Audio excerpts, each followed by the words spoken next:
Let's do that again. Mike. Good evening, I hereby Turn your mic on.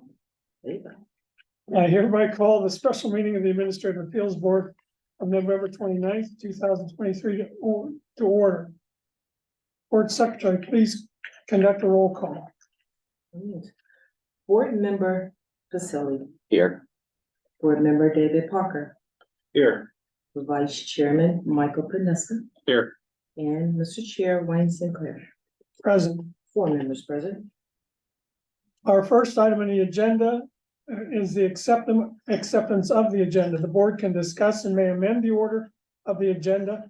I would like to entertain a motion and second for acceptance of the agenda. So moved. I'll second. Any discussion? Madam Secretary, please call the roll. Vice Chair Panessa, Aye. Board Member Patrick Vasili, Aye.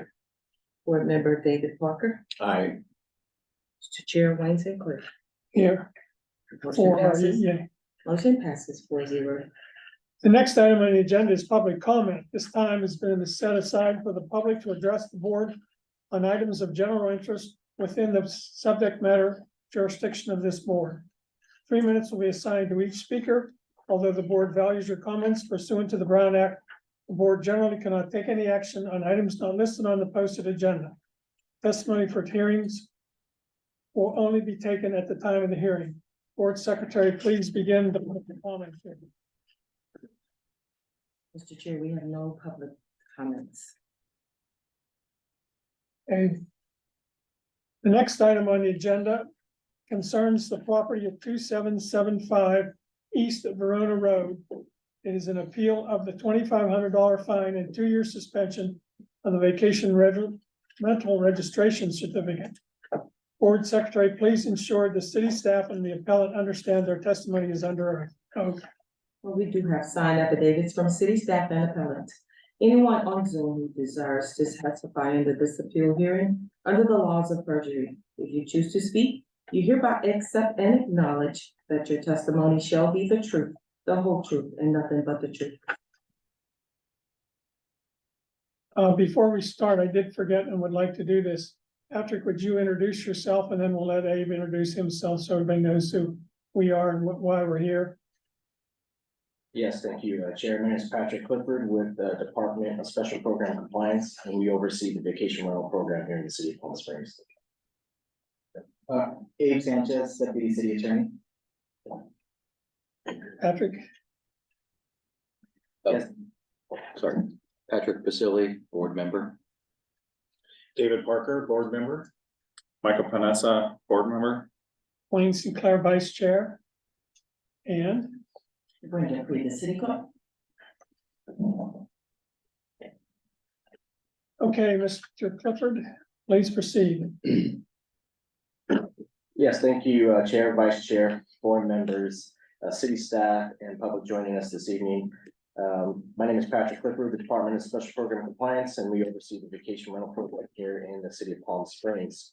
Before you this evening is a staff report for the property located at 2775 East Verona Road here in Palm Springs. Included in your staff report is a background and a staff analysis regarding the citation issued towards the property. Regarding the background, this property is a registered vacation rental, and the effective date was May 11th, 2022. Included in the staff analysis, you'll note that there's 3 citations mentioned. A first citation that was issued November 20th, 2022.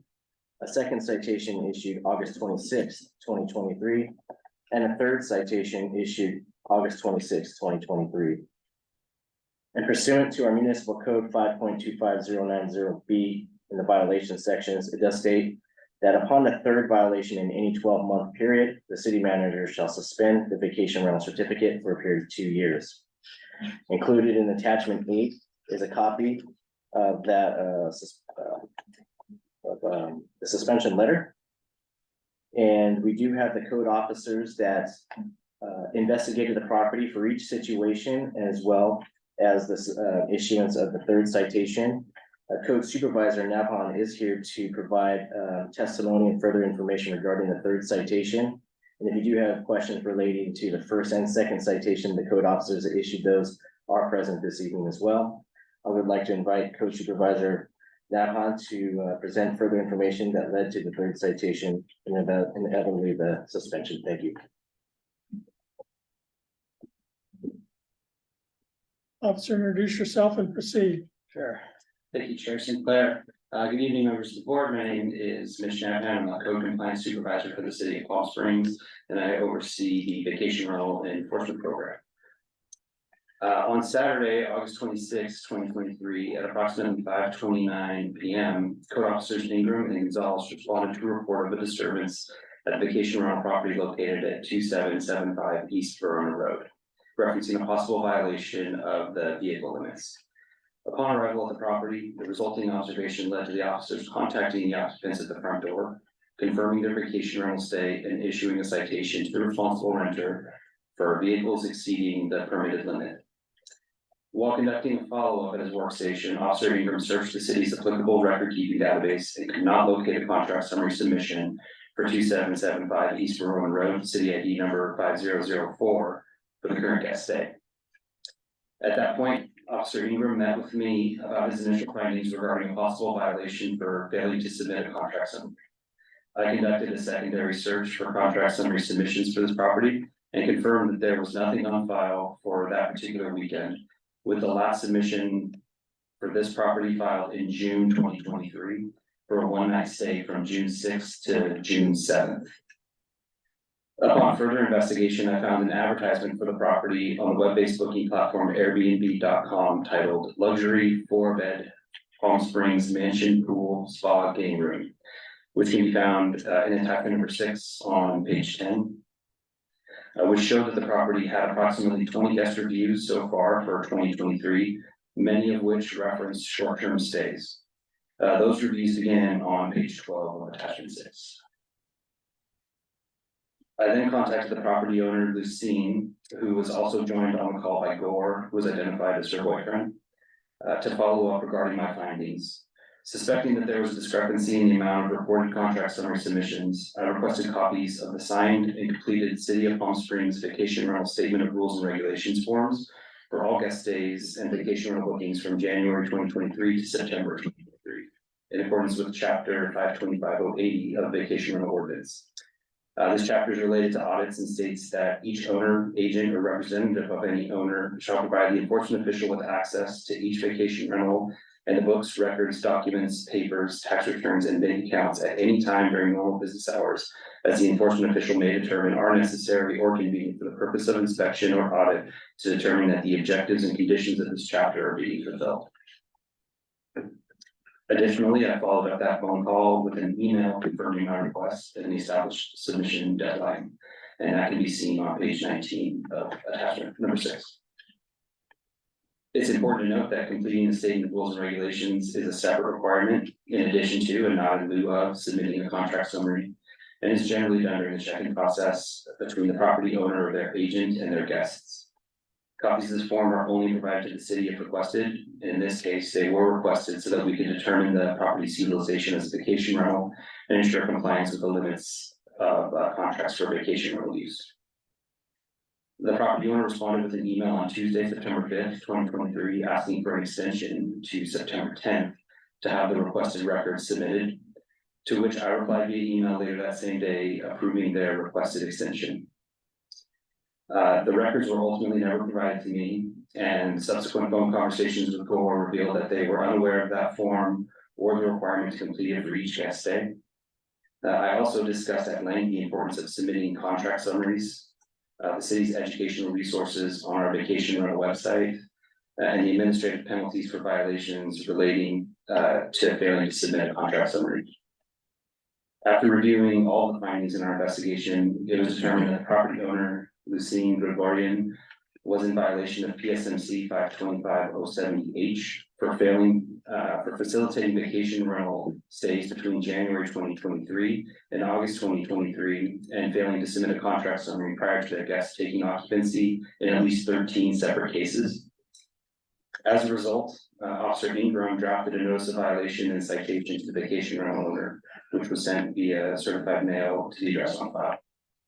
And that'll conclude what I have to present, but I'm available for any questions that the board may have. Thank you, officer. Do we have questions from the board?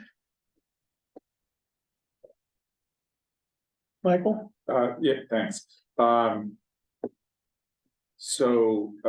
There's three separate issues with three separate citations, but they're appealing the third one for music, is that correct?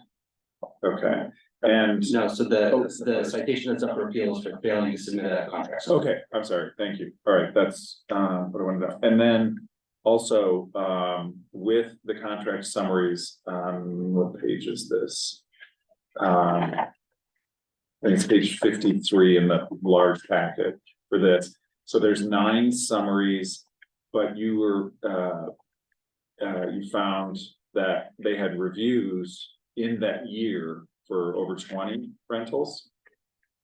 That's correct. Okay. Thank you. Any other questions? No questions. I do. Go ahead. So I think in the packet, there was the letter that was sent after the, I'm not sure who to address this to. After the, let me see which it was the second violation. I think that the letter from the city said that it would be a 6-month suspension. Right? I can answer that one. Pardon? Oh, yes. Go ahead. So I was curious, that letter, I think it was dated 9/13. But then there was, I think when we realized the contract summary was missing, it was another one that was followed up on 9/21. I'm just curious what the delay was.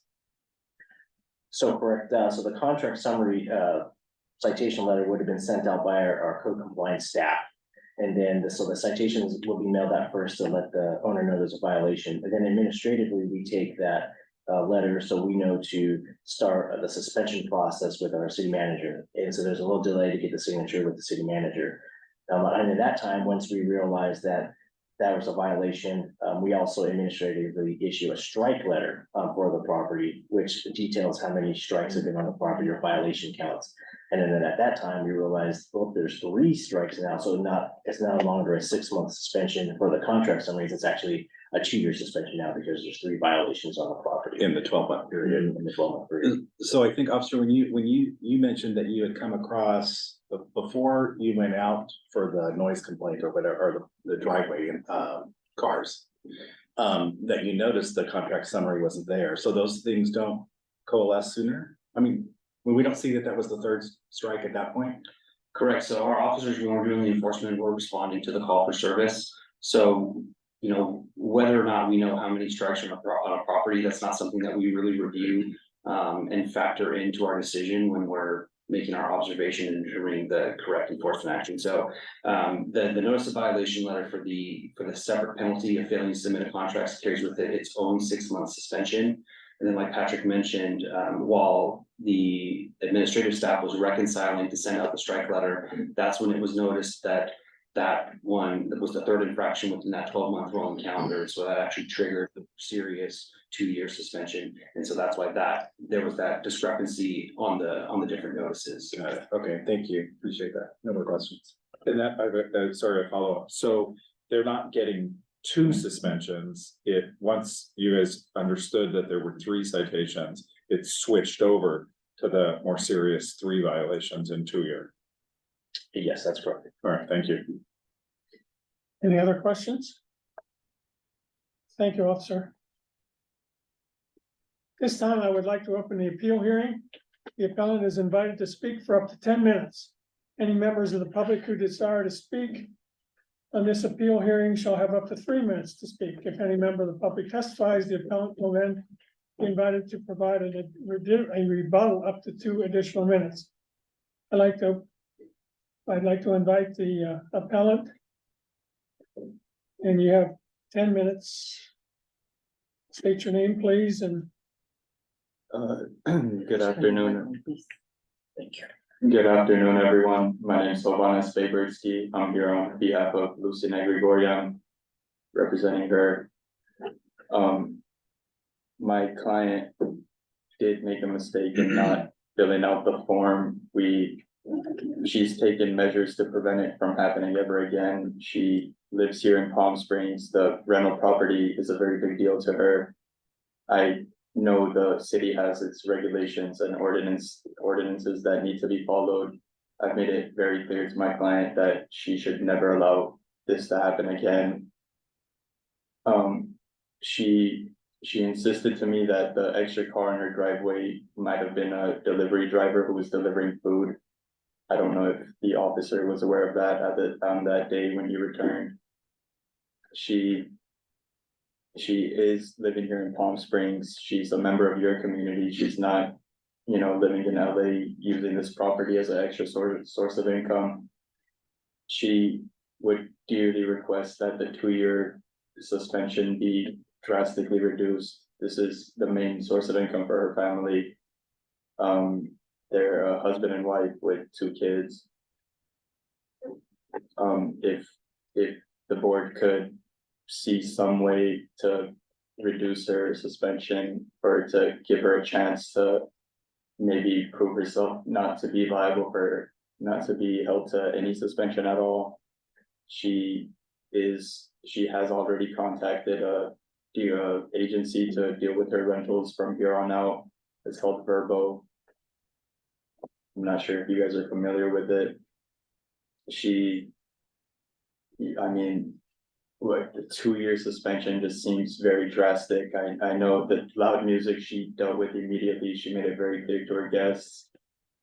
As far as the form goes, I asked her if she was aware of the form. She said her boyfriend was helping her deal with it. I made it very clear to her that form is her responsibility. It cannot be put to the side. It can't be delegated to anybody else. My client asks that her suspension be reconsidered. If the board could do anything at all, just to give her one chance. We've already taken the steps necessary to make sure this never happens again. If there's any questions I could answer for you guys to help your determination, I would greatly appreciate it. Questions from the board? Start with Patrick first. No, it's just kind of hard not to have the appellant here to ask her the questions directly. So, I think when people apply for, short-term rental certificates, there's a whole list of requirements that they have to follow, and they sign off on those, requirements. And so, it's hard for us to, allow someone to discard those and say, okay, well, we're not in a position to reduce fines and penalties. We're governed by a certain set of rules, and those rules sort of fall within the guidelines of whether or not a person actually violated the rules of the short-term rental. And so again, it's kind of hard to ask you questions because she's not here or the owner's not here. And so, but I'm just gonna say, again, there's rules and regulations that everyone signed off on. You read them, you sign them, you have to follow them. And so, unfortunately, we can't reduce fines and penalties here. Well, that's it. Ms. Parker? I agree, Patrick. It's unfortunate that she couldn't be here for some specific questions. I think one of the one that pops out to me is, I think you mentioned she didn't realize she had to submit the form. But in the packet, there's some sporadic ones that were submitted. So it seems like she was doing it sometimes, she wasn't doing it sometimes, or whoever was or wasn't doing it for her. But yeah, it would be great to have her here to ask her those questions and get some specific answers to that. But I don't think I have anything else. But one other point, just to let you know, is regardless of what we decide, it doesn't affect her ability for long-term rentals. So if she wants to go out 30 days plus for a tenant, that's not going to impact. What we decide here is not going to impact that. Nothing. Vice Chair Panessa? So I do have a couple of questions. So the owner is the one that managed, if you will, the property? It was between her and her boyfriend. Some of the rentals were through her boyfriend. He might have been the one to handle the paperwork. That is why she might have not even been entirely familiar with the form, even though they were previously being submitted. Okay, and then, but is the permit in her name? Yes, Okay, so, is it safe to assume that she filled out all the application paperwork? To get that permit? it's not safe to assume that she did it without help. It's very likely that somebody helped her understand the forms and get through the entire process. She is, she's a recent immigrant to the country. She's still learning a lot of the administrative things, a lot of the forms that we have. So it's very possible that she got a lot of assistance with signing up for your program. Okay, and then, my last question is, how long has she had a permit on this property? For rental, Short term, yeah, it should be at least a year, okay, a little above a year. thank you. I need to ask Mr. Clifford if I may. Do you have to have the form she signed and checked off about the contract summaries?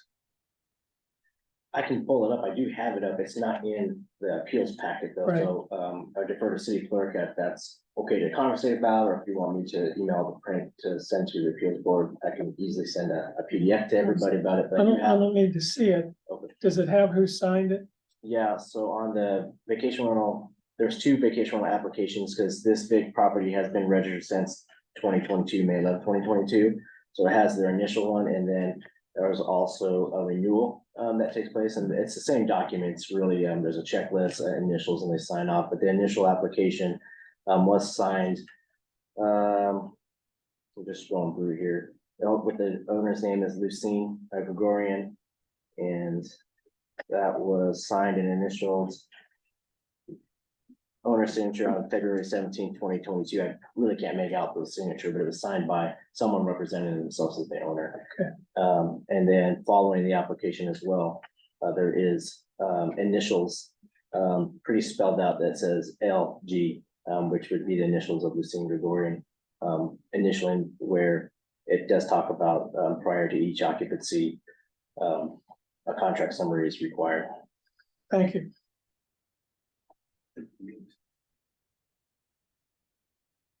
So thank you for your testimony. We'll now open the appeal for discussion by the board. You can return your seat, Mike. Thank you, everyone. Looks like you're anxious. No, I'm happy to go first, though. As I guess, as we've talked about many times, when the appellant admits to the violation, it's kind of hard to see that there was any error done by anybody in terms of how the citation was issued. So, everybody has different circumstances as to how important that is in their personal situation, but the city is, as we've talked about many times, the city is incredibly strict with this stuff.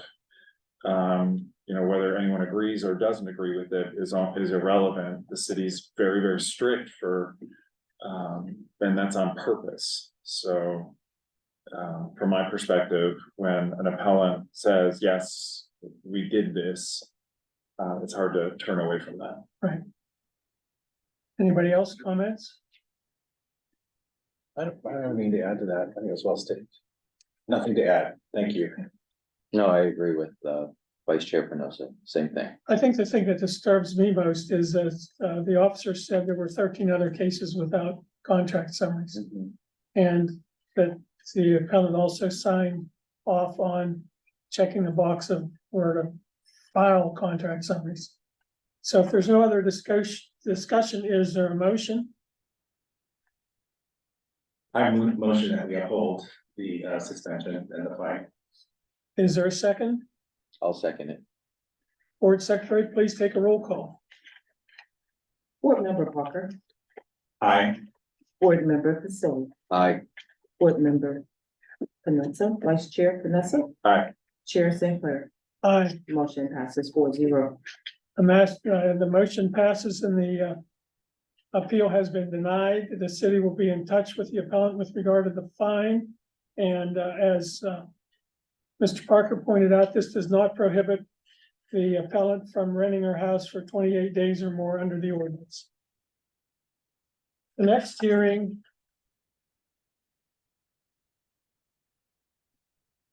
I have that agenda somewhere. Concerns the property located 2860 North Los Felices Road, Unit 100, which is the appeal of the $5,000 fine and administrative decision of Javi Farouk and Mahida, excuse my pronunciations, Farouk, and is permanently ineligible to operate a vacation rental in the city of Palm Springs.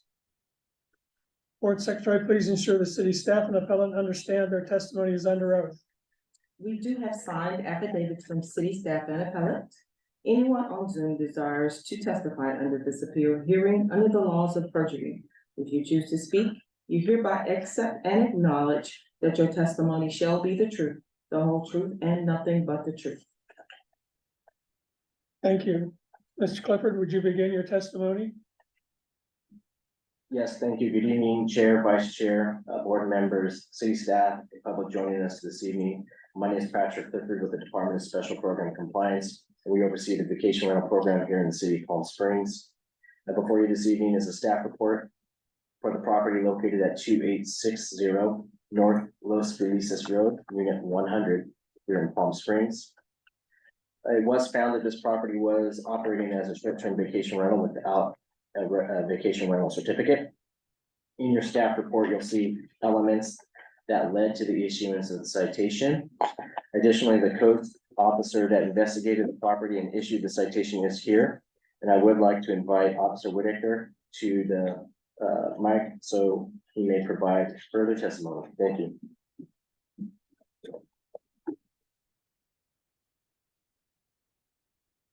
Mr. Whitaker, the floor is yours. All right. Good evening, members of the board, my fellow city staff, and members of the public present in attendance for this evening's hearing. My name is Jason Whitaker. I'm a code compliance officer for the city of Palm Springs. On Saturday, September 16th, 2023, while conducting a review of available rental listings in the city of Palm Springs on the web-based booking platform Airbnb.com, I came across an advertisement titled Upstate, which can be found as attachment number 5 in the staff report. While reviewing the advertisement, it stated that the one-bedroom condo was being offered for up to 4 guests. I was unable to find a city ID number on the advertisement as required for a registered vacation rental property, so I reviewed the photos contained within the ad. And I identified the property address as 2860 North Los Felices Road, Unit 100. Upon review of the city's vacation rental registration records, I confirmed that the property identified did not hold a vacation rental registration certificate. Additionally, I'm aware that this condominium community prohibits short-term vacation rentals. I sent a message via the Airbnb.com contact host feature, which can be found in attachment number 6 of the staff report, inquiring about a 3-night stay arriving on November 17, 2023 and departing on November 20th, 2023. My message stated, "Hi, Cute Condo, we are looking to book for the weekend of November 17th through the 20th, 2023. And I just wanted to see if the check-in time is flexible. If not, no worries, thanks." The host, Maya, responded to my inquiry by stating, "Hi Wayne, thank you for choosing us for your stay. Yes, check-in time is flexible. You can check in anytime on your booking day." I then responded to the host, "Okay, great, those dates are still available." To which I received the following response, "Yes, they are available." After corresponding back and forth a couple more times, I received an invitation to book from Maya for the dates of November 17th through November 20th, 2023 for 3 guests. In addition to the invitation to book a short-term stay at this property, there was clear evidence to support the fact that this property was operating as a short-term rental If you refer to the additional materials submitted prior to this evening's hearing, a guest review from user Chris indicates a three-day stay by that guest. Additionally, in the appellant's written statement, which can be found as attachment number 3 in your staff report, they indicated that, quote, "we immediately removed the listing upon this notice," unquote. If you refer again to the additional materials that were provided prior to this evening's hearing, you will find that the certified mail receipt that was signed with the initials JMF on the date of September 26, 2023. This contradicts the appellant's statement that the advertisement was immediately removed, as I captured the screenshot of the guest review left by Chris that includes a timestamp of the date and time of when I captured this information on the appellant's Airbnb advertisement, which was on October 14th, 2023 at 10:16 a.m. As a result of my findings contained within the advertisement, along with the host invitation to book for a 3-night stay, I found that the property located at 2860 North Los Felices Road, Unit 100 was in violation of PSMC 5.25.040A, operating a vacation rental without a vacation rental registration certificate, and I issued administrative citation number AB 0598 to the property owners on title Javed and Medea Faruqi. I pronounced the name wrong, I apologize. That will conclude my testimony. I am available to answer any questions that you may have. Thank you, Mr. Whitaker. Mr. Clifford, anything further from you right now? Nothing further, thank you. Questions from the board? I do, you were, I think referencing the additional material where you, talked about the date on that material that showed that the ad was still up. Can you, show me where to find that again, please? Sure, so We have it. Oh, all right. It's on- So, is go it back the one. printed Yeah. one? No, Okay, we have it in the. Is it? you could Go back to your agenda. okay, sorry, I'm looking at the separate additional material. It comes right after. Here, I'll give it to you. So that's okay, I guess, so, as of, I don't know if you checked again, is that ad still up? as of today, no, they have a different advertisement up for the same property with a 30-day minimum. Okay. All right, thank you. Other questions? I don't have any. I don't have any questions. Thank you, Mr. Whitaker, for your testimony. This time, I would like to open the appeal hearing. The appellant is invited to speak for up to 10 minutes. Any members of the public who desire to speak on this appeal hearing shall have up to 3 minutes to speak. If any member of the public testifies, the appellant will be invited to provide a rebuttal for up to 2 additional minutes. So please approach and state your names and give us your testimony. Good evening, everyone. My name is Rudiha Faruqi.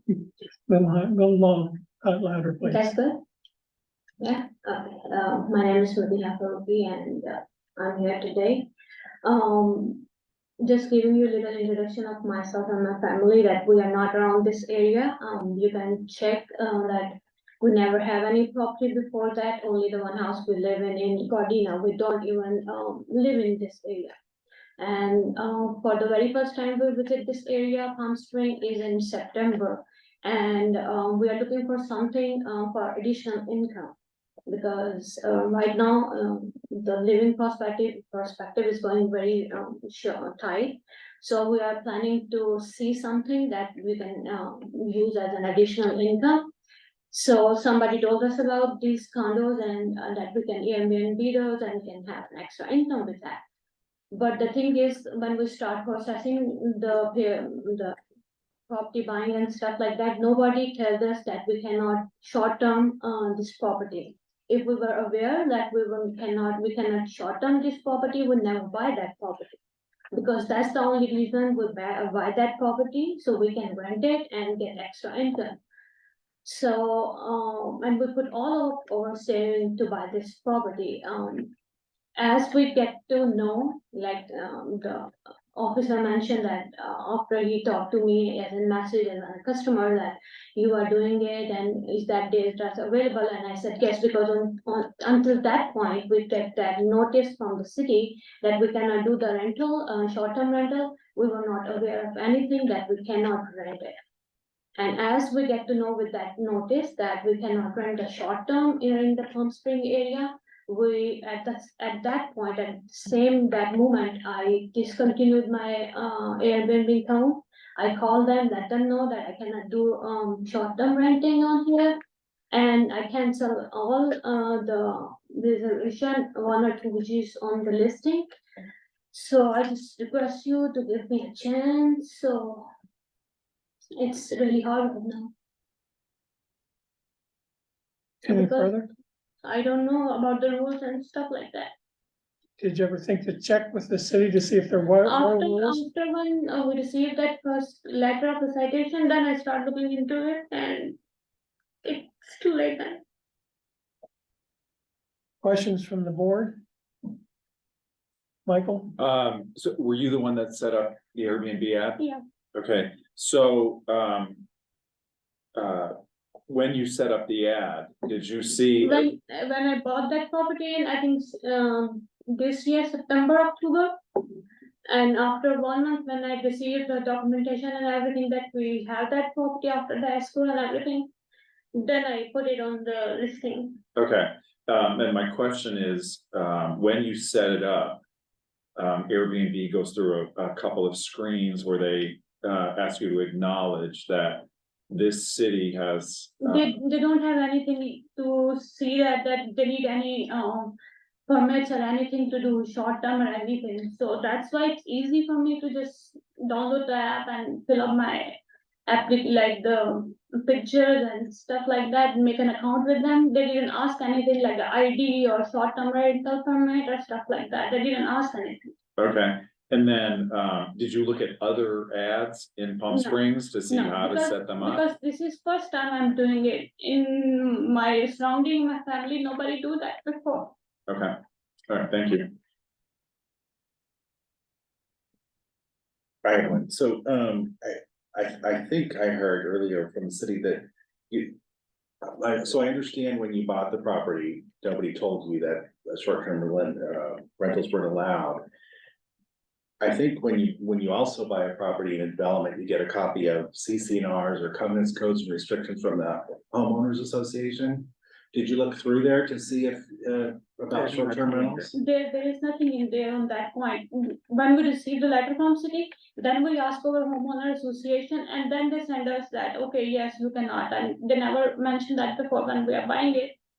Because if something, like if you check our record, would never do anything which is not like lawful or unlawful things, so this is very like bad for us that we are doing something which is not allowed in the city. We don't wanna do anything that is not allowed in the city. Okay, thank you. Mr. Vasili? I'm just gonna reiterate what you said, and that is when you purchase a property, they give you a copy of the CC&Rs. It's your responsibility Yes, to I review agree. those, and, as we were told, the community, your community doesn't even allow short-term rentals. But we And have so- never been in this area, so we don't know about anything about that, and nobody give us like a guidance to see and go through it. Because everybody talking about, oh, it's easy to just buy a property and Airbnb it. You can have an extra income with it. And we never think that we need to go that hard way, that need to permits and stuff like that. Otherwise, we never buy that property. I understand. I don't have anything else to say. I don't have any questions. Thank you for your testimony. Unless you have anything else, you can return to your seats. You have to say. I do want, would I add? Yeah, if you'd like to say something, certainly. So when this happened, then when I reach out to the pharmacy, that association, that when you guys sent us, so when we bought the property, you guys sent us a welcome email, and then they gave us all the reference, how to change your name on the gas and this and that. So all the stuff why you guys did not include that, what we can do here and why we could not. And they just brushed me off. If you guys want, I can show you the proof that I sent the email, and they even didn't bother to respond to that as well. Like, we are stuck, we bought the property, we cannot now sell it for 3 years. We cannot rent it. And we are paying $550 for homeowner association fee. And instead of we make money, now we have to pay $2,000 every month without getting anything out of it. We cannot leave it here. It says in there that it's not gonna be, we cannot live here. It has to be only rented. And we cannot even rent it, and we are just stuck with another $2,000 payment every month. I have a question for you. Two things. One is, regardless how we vote this evening, you are still able to rent it by the city's definition for long term. That does not prevent you from doing that. So while we were doing that, there is another trouble that we just invited a problem for our life. So they are asking, if you wanna rent it for long term, you got to have a $500,000 liability insurance. And right now, no insurance company is not even giving us that. They said, if it's a grandfather, you can keep it, but we are not issuing new policies in this area because of a lot of fires going on.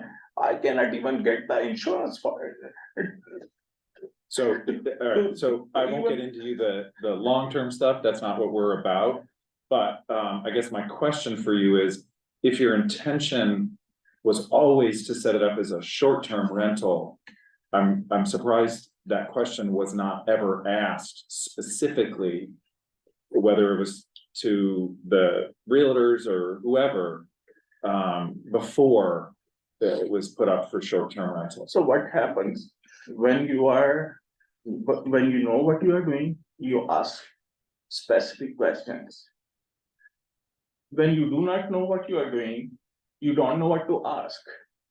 This was our first experience ever that our business is not doing well. I'm getting old, so I just wanna make sure that my wife has something that if something happens, so she can survive. So I asked some money from my mom, so just try to do this so we can have something on the side. But to your question, I did not know this is the question I had to ask. But it was There your could be- intention from the beginning to My rent it. intention was when I hear from my agent that say, oh, you can do Airbnb, you can do this, but he did not specify that what more comes with it. Until here I receive a big notice. Okay, thank you. Thank you. This concludes our testimony. Chair, if Sorry, I may provide additional comment. sure.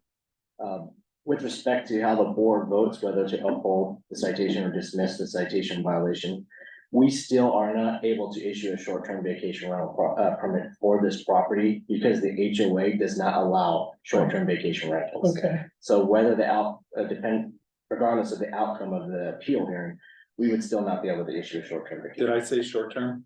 No, you said long-term. I Okay, just good. want to Good. clarify, just because I just wanted to make sure that the HOA does not allow short-term vacation rentals in that community. okay. Thank you, Mr. Clifford.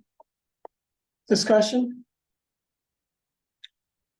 This is a situation that we've dealt with many times over, and unfortunately, we know the outcome. Mr. Parker, anything? I agree, it's unfortunate, given the circumstances, but, the violation occurred, the city followed the ordinance, and, yeah, it is what it is. Yeah. So from my perspective, one of the issues I have is, it is the responsibility of the homeowner to ask questions, do, some research. It's no secret in this city that there's some significant number of rules around short-term rentals. Somebody who doesn't live in the city, they may not have exposure to that, but I think it's the owner's responsibility to do at least a minimal amount of research. And, they had said that after they got the notice from the city, then they started doing that research. And I think unfortunately for them, that should have been done upfront. The fact that the HOA doesn't allow it and they were still doing it, kind of to me shows that I'll be very careful how I say this, shows that there wasn't an intention to research or find out what was allowed, what was not allowed. And unfortunately, if they were given bad advice by whoever, the realtor, whoever, that doesn't absolve them of their responsibility. Agreed. Yeah, as we all know, it's a strict liability ordinance and there's nothing that we can do to help, so. May I have a motion?